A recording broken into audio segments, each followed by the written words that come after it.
अपनी कौम से एक बात कहना चाहता हूं। देखिए, हमने हजरत इमाम हुसैन की शहादत से क्या सीखा है?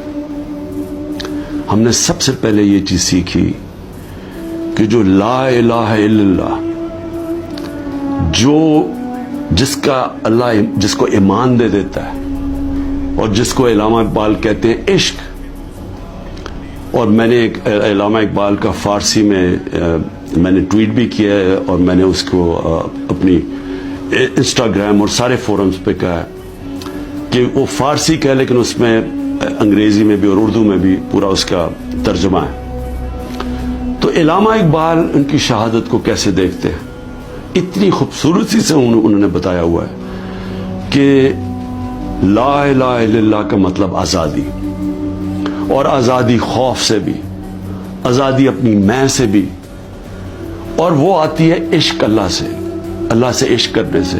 और वो है जब ला इलाहा इल्लल्लाह, जब आप अपने ज़हन में दावा कर देते हैं, फिर आप किसी के सामने नहीं झुकते। तो जब पता था कि वो पूरी की पूरी फौज सामने खड़ी है, पीछे नहीं हटे, झुके नहीं। और जो उनकी शहादत थी, जिस तरह इल्लामा इकबाल कहते हैं कि सदियों तक मुसलमान जब खड़ा होता था जुल्म के खिलाफ, गुलामी के खिलाफ, तो वो ला इलाहा इल्लल्लाह और इमाम हुसैन, हजरत इमाम हुसैन की जो शहादत थी वो हमेशा याद रखता था। वो जो पता होते हुए एक इंसान को कि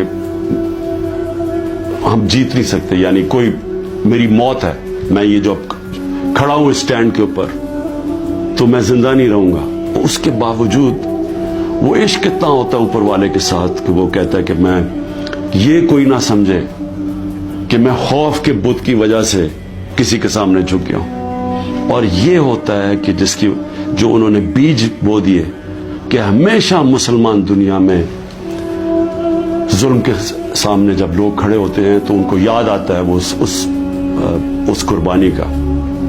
और ये भी याद है रखें कि यजीद ने कैसे ये जुल्म होने दिया था, वो क्यों कामयाब हुआ, क्योंकि कूफा के लोग इतने खौफजदा थे। उसने अपना गवर्नर, जालिम गवर्नर को रखा था, उसके जुल्म की वजह से वो इतने सहमे हुए थे, वो इतने डर गए थे यजीद के जुल्म से कि वो निकले नहीं।